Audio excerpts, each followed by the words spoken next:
starting. There we go. Perfect. Okay. Whose turn is it even? It's mine. Oh wait, no, I can win. I can win by cheating. Don't. Oh. Mine. Play fair. Good. At this point, I had difficulties picking up my glass. I was about to give up, but I was sure if I held up on just one more round, it'd be over. I could still win this. I had to wait a few moments after each sip in order to continue, but I did not give up until eventually the glass was empty.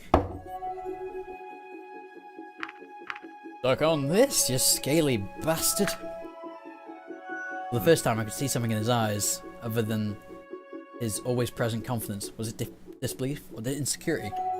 I guess my feet caught him off guard as he seemed genuinely impressed, if nothing else. This showed me that even his own conviction was cracking now. I could totally win.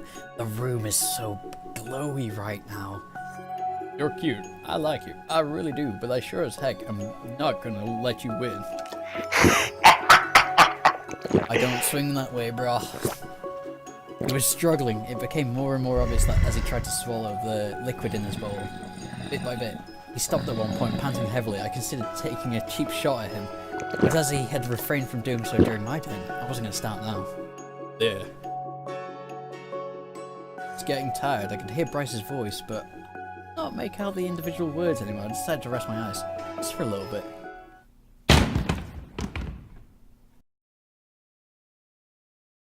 Well, fuck. Hey, you okay? You fell down, and you look kind of messed up. I'll mess you up if you don't get out of my If you think of giving up, you're mistaken. This isn't over. I can see that. Ready for another round, or do you give up? Bring it on. Actually, you know, once you're lying on the ground, you better stop. Does that mean I win? I didn't say that. Well, you know, it was fun watching you and all, but you've both had enough for the evening. I think you'd better leave now, after you've come out from under the table, that is. Alright, we're going then. Wait a minute. What is it? Maybe you should go with him. Just make sure he gets home safely and doesn't do anything stupid, bruh. You know, it's kind of an unspoken rule here that whoever is his drinking buddy does so. Oh no. Please don't say he's a goddamn gigolo. When I looked over to him, I discovered that Bryce had passed out for the moment. This could prove difficult. A gigolo is a male who sells himself for sex. If I have to, you'll be doing yourself a favour too. Come on, let's get you home. He is still unconscious. How the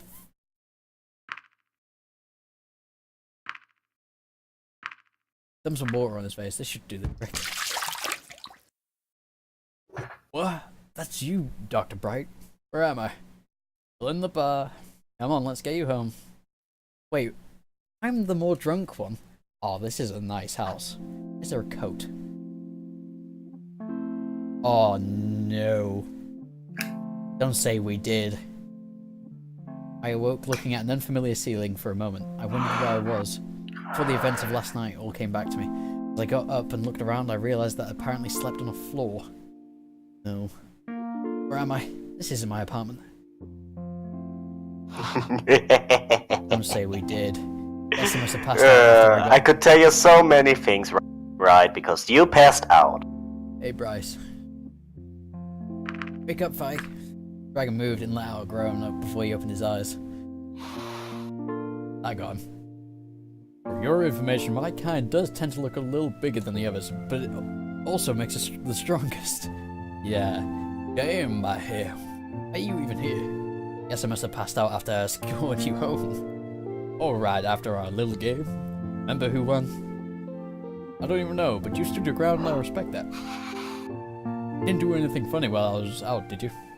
Dragon rose from the couch with a nice morning stretch, rubbed his eyes, then held his head high as he let out a grunt and a big yawn. Alright, you know what? I'm sorry. The whole contest thing was a stupid idea and I shouldn't have suggested it, especially not to you.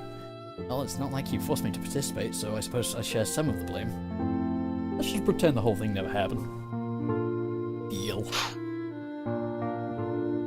Wait, what time is it? Damn, I should really get going, or I'll be late for work. You know how to get back to your apartment from here, right? Think so. Guess you should be going as well, kiddo. Maybe I'll see you some other time. Oh shit. Passion. That is not a good card. That card, has clearly warned me I may be sleeping with Anna soon. You still alive, bud? Latios? Yes? Okay. You went silent, so I was like, oh no. No, I'm checking on the general chat right now. That's okay. You wanna stop it here, or do you wanna keep going? We still have some time. Okay. The morning sun declared the arrival of a new day, and woke me from my vivid dreams. Memories of home, enclosed within the towering perimeter wall, raced through my head. The peaceful landscapes outside the apartment window stood in defiance of these old thoughts. Rolling hills and blue sky were familiar to me now. The purity of the sight gave me hope. Hey, baby. Dr. Bright, please come with me. What's going on? You sound serious. The chief will explain everything once we arrive. Okay. Please don't say you're dead. Hey, Chief. Dr. Bright is here. Thanks, Sebastian. You can deal with the situation here while I talk to Dr. Bright, right? Of course. Right, I got some real bad news. Well, what is it? You know Anna, right? I've met her, yes. How about her assistant? Can't say I have. Well, that's him. Holy Jesus. Another one? Another murder? Are you serious? Here's more bad news. Blood we found on the first victim in town matches DNA evidence found on the second victim at the power facility. Furthermore, the murder weapon and method appear to be the same across all three victims. That's going to be a big problem for you. Why is that? Because with all these three murders, Reason now qualifies as a serial killer. We won't be able to keep this whole thing quiet for much longer. Higher authorities, including administrators in charge of your whole visit, will know about this suit. I have no idea what will happen once they do. I'm not sure what to say to them. I don't want to worry you, but we can be sure that action will be taken soon. I've been considering this possibility for a while, and I think it might be best if you went back to your own world for now. This way we can take action before the ministry does, or this all becomes public. If we wait, we don't know what they'll do or how public will react. With everything going on, it's too dangerous for you to stay here. No. No. This would be the worst possible time for me to leave. We've given up our PDAs and hardly have anything to show for it. They are owed several more generators. Let's not forget that Riza is still missing. If I leave now, the only thing I'll return home with is my life. Well, I've lost everything else. We need those generators, Bryce. I have no idea if your authorities will continue to uphold our deal, or what they do to Riza, but I'm not leaving until this is over. I'm brave. If that's your decision, then so be it. Anyway, let's get back on track. I called you here for a reason, Dr. Bright. In addition to the murder, several things were stolen. Among them were your PDAs, batteries, and some components used to build generators. Is that ringing any bells? Not really. He might have some knowledge of electrons, but I doubt he has enough to disassemble one of your generators, even if he had the parts. Strange. Even so, it's fair to assume Riza's involvement at this point. No one else has greater motive to steal the PDAs. Especially after what happened between him and Maverick. Unless someone wanted to frame Riza in order to sabotage this whole operation. You really believe that? Hey, I'm just saying that it's possible. I'll shelf that idea under possible but unlikely. Hey Chief, are we done here? Pretty much. Why do you ask? We just got a message from the higher-ups. You and Dr. Breyer to report to the Ministry of Culture and Arts immediately. Weird place to meet up immediately? As in right now? Yeah, apparently. What's going on?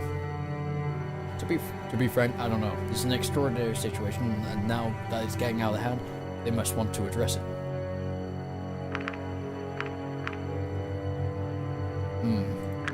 Worst possibility.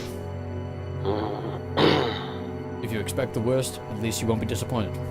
Bastion, you can finish up here and go to the ministry when you're done. Probably have to make some arrangements after this meeting. Cool thing, Chief. Let's go then, shall we?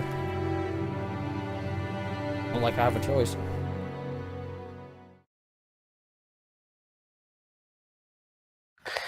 I can't wait for this voice. Hang on. What voice? Emara's. Oh, yeah. That was quicker than I expected. I would have minded waiting out here a little longer. Greetings, Minister. Greetings. Shall we go inside for our official business? No, I've got everything I need right here. It gets so stuffy inside on hot days. My system doesn't seem to mind, but I prefer the fresh air. I'd rather just stay right here unless you have any objections. I don't. Oh, you see? Well, I know I haven't been up to date in regards to Reese's sudden disappearance, but to get the message today that he is a confirmed serial killer was quite shocking. Frankly, I'm curious to see why the facts of this case have been withheld from me for so long. Simply because they weren't within your jurisdiction.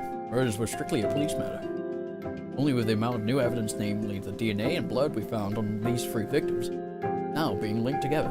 And to him, did your ministry have to become involved? I see.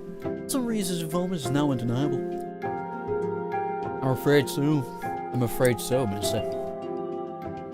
Actually, nothing to be afraid of. Though in light of all this, I'm starting to worry about my personal safety. With our thick hides, I don't think our species has much to fear if we consider the murder weapon.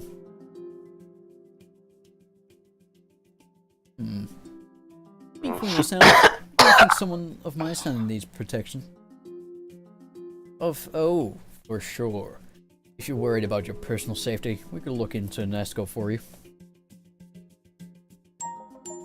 Okay, no one else is in the Patreon hangout. That would have been... Yeah, that would have been... Oh god, don't! Well, Witness would be the only person that would at least understand what we're doing, so... You know Barry was here earlier, right? Wait, what? Yeah, you know Barry comes here sometimes and just sits in silence. It's fucking hilarious. He wasn't online, so nope. Nope. But considering all the victim and murders placed during the night, I'll certainly need it. Long days are endemic in my line of work. But that's enough about myself. We now face the question of what should be done about Reza and Dr. Bright. Minister, we continue our hunt for Reza every day. As a matter of fact, Dr. Bright has been helping us do so for a while now. Is that so? One human, a murderer. One human, a murderer. Another a detective. Interesting. And how do we know Dr. Bright isn't following a similar plan to Reza's, whatever that may be? Similar concerns were leveled by Reza's escort, Maverick. It was his overreaction that caused Reza to run away in the first place. Let the human talk for once, Chief. Please, Dr. Bright, lie to me. You and Reza came here on the same mission, and the situation has escalated beyond our expectations. What you tell me now will determine the actions I'll take on this matter. Maybe you should start telling me your side of the events from the beginning. Reza was fine during his early days. Here, things only went wrong after you arrived. I opened my mouth, but Bryce spoke first, determined to defend me. Arguably, the problems that caused all this were apparent even then. How so? Maverick suspected Reza of planning something, but I didn't think he had a case. Well, did he? No. All he had was a suspicion. Then he followed Reza and he found both him and Dr. Bright at the pole. Humans intended to send one of their promised generators through that, but there was a confrontation that ended with both Maverick and Dr. Bright wounded, and Reza running away. Reza's been missing ever since. Excuse me. Ooh. I've read the reports here already, Chief. The question is, did Maverick cause this, or did he just fail to prevent it? I have no way of knowing that, Minister. You just mentioned your apparent knowledge of problems back then. Problems? Problems may not have been the right word. Let's just say Maverick's attitude was not helpful during the encounter. Why did you choose Maverick as his escort in the first place? Protection for the human ambassador was my greatest concern when I made that decision. Maverick was the most capable individual in that regard. Well, that worked out nicely, didn't it? Sassy bitch. You also seem to think that Maverick shouldn't have remained Riza's escort, is that true? Yeah. Had I paid more attention to warning signs, the situation may have been avoided. Do you accept responsibility for the incident? Yes, Minister. I see. Now let us get back to the topic of Dr. Bright. Riza was your partner in humanity's mission to come to this world. His list of criminal activities not only includes murder, but also theft of generators and electronic components and PDAs your people gave us. I understand why Bryce would reason that you could help the investigation. We have no other choice but to be suspicious of Riza's partner. What was your motivation when you agreed to help us?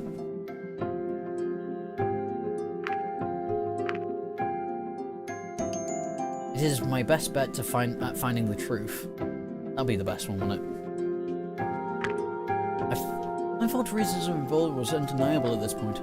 That may be true, but we still don't have the whole picture. We don't know if others are involved, or his reasons. We just want to know why. I see. Well, after reading up on the whole situation and hearing both your accounts, I believe that Dr. Bright is trustworthy. Nevertheless, I think Dr. Bright presents a great risk. Why is that? After this meeting, I will hold a press conference to inform the public of the current situation. People must know of the danger posed by Riza. No matter what Bryce and I think about your involvement, the public could feel differently. You, me, and Bryce will have to face the backlash resulting from this information becoming public. And what's more, Dr. Bright, you might be in real danger yourself. Riza himself may come to silence you once he learns that you are helping us, or consider the public uproar from those who would question your involvement. Things considered, it would be best if you return to your own world until the situation has been resolved. Fuck. Well, you in danger. Me in danger? Fucking hell, they don't know me very well, do they? I am danger incarnate. Isn't danger your second name? Yes. It's also my parents' second name, and my entire family's second name. Code Brown! No, Code Brown! I came to the very same conclusion, Minister. Then, with your support, this is what shall be done. Please don't. You don't agree? If you send me back now, this diplomatic relationship is over. I'd have to admit defeat to humanity. There is no way I can return without your generators, our PDAs, or Riza. Maybe you could explain to them that with a great choice of an ambassador, Riza was... But I was his partner, so in a way, he is my responsibility. I can't just go back like this. I'm afraid that's not enough. It certainly doesn't outweigh our reasons for sending you home. Just let me explain, I will tell you everything. Yeah, sending Dr. Bright home. Years ago, our world was prosperous. Our technology was far more advanced than yours. Even computers.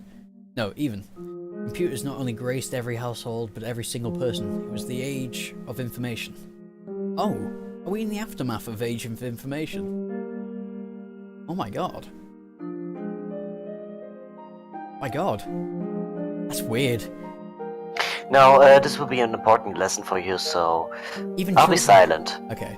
Even children have the power to access the most advanced knowledge at their fingertips with our PDAs. Our interconnectedness with other people and the environment was greater than ever. From locomotion to repetitious work and household chores, many processes were automated to such a degree that, except for our jobs and hobbies, there was nothing that needed to be done by person anymore.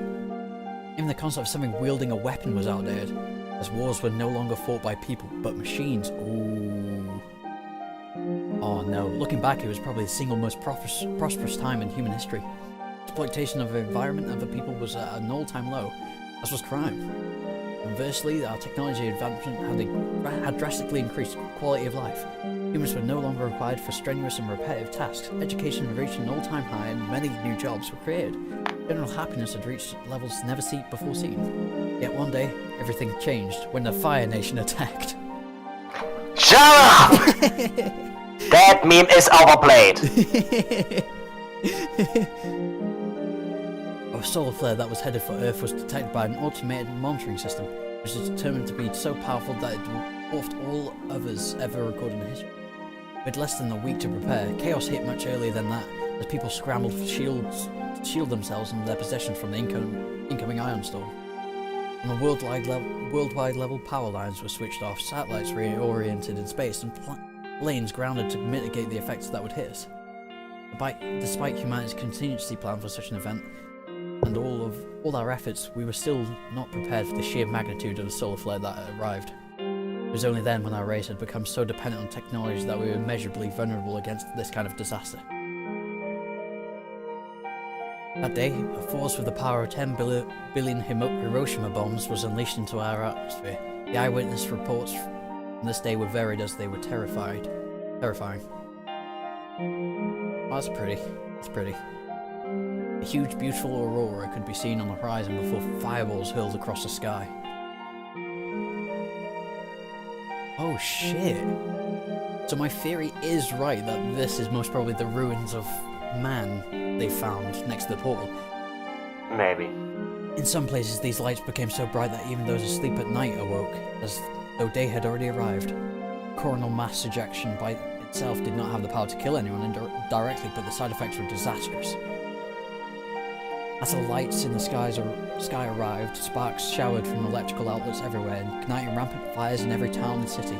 Facilities that stored weapons, fireworks, and other explosives became centers of widespread destruction and loss of life. During the next stage, the solar flare started to affect body modifications and caused commonplace pacemakers and nanomachines to fail. 15% of the world population died as a result of this alone. Once the full power of the wave hit us, weather society as we knew it collapsed in one fell swoop. Power grids on Earth shut down in an instant, as did all the machines that automated our routine tasks. Long-distance communication and transport became a thing of the past. Without electrical power, the quality of healthcare plummeted and water and sewage systems were crippled. Diseases we thought defeated centuries ago made their comeback in the most unsightly fashion. Many thought the end of the world had arrived. Way had. Some people blamed whoever their belief system would allow, were angry at the gods that had forsaken them. Others pointed their fingers at our lifestyle and society. Not anyone was listening. Practically, we were back in the Middle Ages. Governments collapsed and were overthrown, and the ensuing power vacuums filled with groups of people that were sometimes organised and sometimes not. A few functioning electronics devices left became rare, sought after artifacts over which battles and even wars were fought. Of course, there were also wars over resources and territory. The weaponry used was improvised, or reclaimed from days when humans had been present on the battlefield. It had been ages, but people will return to the old, bloody ways of war. Humanity is in shambles now. Those that I'd call family and friends now live with me in the giant, mostly self-sufficient city-state survivors. Huge wall around the perimeter, gathered by militia, prevents any outside interference. The only way we can retain a modicum of order. Gangs of raiders and looters run rampant on the outside. They wouldn't hesitate to kill first and ask questions later if they had known about my PDA. Our contained community has flourished for years. We have homes to live in, crops to grow, and livestock to raise. We still have our own automated hospital that runs on salvage generators. Lately those supplies have started to run low, and dangerously so. The power we have is running out. Illnesses are spreading through the city, and treatment isn't as available as it used to be. Our population is dropping by the day. We took a great risk to increase the radius of our scouting missions, desperate to find something outside the wall that could help us. Oh god. You already know the rest of this story. We found the portal and you. So, I'm living in an aftermath of not a nuclear apocalypse, but the collapse of society. And now you know why this whole thing is so important to me. All our hopes lie in acquiring the generators you promised. The act of sending Reza and me here has, without a doubt, already cost the lives of some people back home. Beyond the city walls is a dead zone. We haven't heard from any other settlements for months now. The state of the rest of our world is unknown. And the reason I was sent here, my peers made it clear that this was our last chance. If anything happens to us, no more people will be sent. We can't manage to bring back something that will help. We'll have sealed the fate of tens of thousands that live in our city. I'm sorry, Doc. Right, I didn't know. If what you're telling me is true, it unfortunately does not work in your favor. Sound as your situation, maybe? It gives Riza a motive. Desperate times call for desperate measures, after all. In that vein, it also gives you a motive. Consider the gravity of human plight. It gives you all the more reason to collaborate with him. I'm not. What Riza is doing is wrong. You can't send me away under these circumstances, because I'm your best bet at finding him. Even so, you would still be in grave danger after we announce Riza's involvement in the murders. I cannot and will not take responsibility for the consequences when I know of the risks. What about our deal then? In the wake of this new information and as a sign of goodwill, we will send the generators you are owed through the portal once this is over, under 2 conditions. Humanity must condemn Riza's actions and must reclaim the stolen PDAs. I've changed my mind. You should let Dr. Bright stay here. I cannot take your word under consideration in this matter, Chief.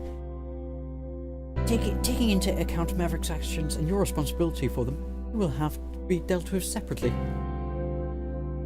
With my authority, as the Minister in charge of the human visit, my decision is to have Dr. Bright sent back to the humans world through the portal. Please. Immediately. That means we're stuck with you again. Oh dear. Chief, please arrange for an escort to take Dr. Bright to the portal now. I can do it myself, Minister. Well, we have our own matters to discuss, Chief, and I would rather to get that over with as quickly as possible. In that case, and one of my officers should be here any moment. Arrange for him to meet us here. Oh, handy. Then let us wait for this officer of yours. It didn't take long for Sebastian to arrive after the situation was explained. He was visibly shocked, but didn't protest when he was given the task of sending me back for the call. Let's go, Dr. Bright. Don't I even get to say goodbye? Let us not waste any more time. You will be set free to send letters after you have arrived on the other side. Just go, Dr. Bright. Come on. We were silent as Sebastian and I slowly made our way to the portal. Each step I took, I drew closer and closer to the hopelessness waiting for me in the ruins of the human world. Although I certainly had a unique experience alongside these dragons, although this place was filled with just as much drama and murder as back home. I want to remember this world, the people I met. Fondly think back to the days I spent in their comfortable standard of living, shadow of humanity, how humanity used to be. Without the generators, at the very least I'd be returning home with a few life lessons. What's going on here? Lost in thought, I hadn't even noticed the demon approach. It's none of your concern, please leave.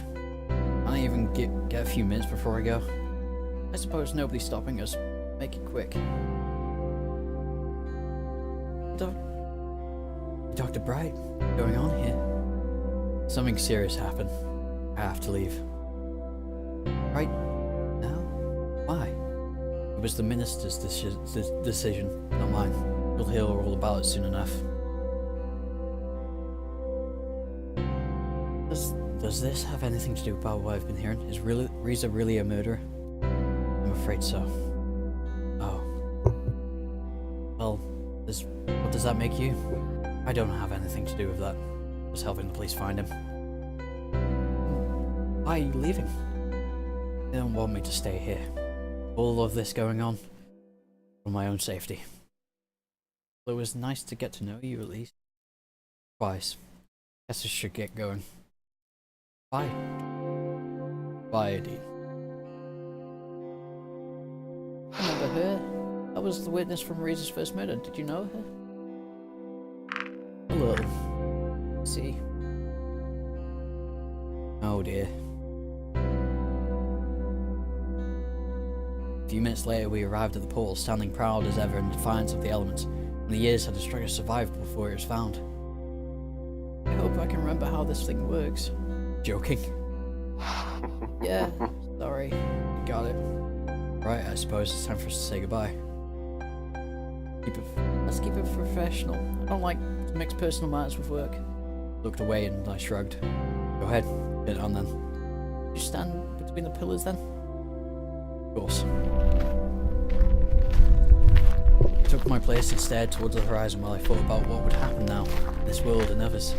Even if I made a break for it, I'd become a fugitive no better than Riza. It would be near impossible to investigate the case by myself, while on the run in a world I knew so little about. very least, I took comfort in the fact that I did everything I could to help, even if it turned out.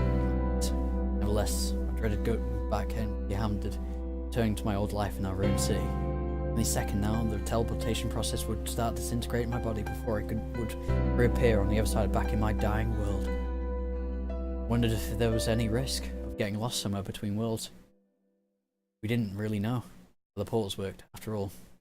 Maybe I would be flown somewhere else in space-time. Might affect my body in some way. I hadn't noticed any unusual changes in my body since I arrived in the Dragon's world. I had no way of knowing if there would be potential long-term effects. I still remember the images I saw when I teleported the first time. Vivid sights and past and people and situations I have recognized since then.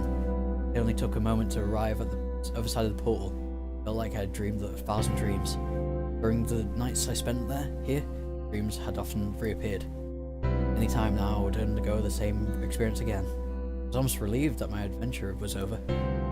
Things had turned out far differently than expected. I evaded danger, got swept into a murder investigation, and met incredible, intelligent beings from several different species. It had certainly been a time to remember. That I thought, I closed my eyes and braced myself for moments that would come any second now. But that moment never came.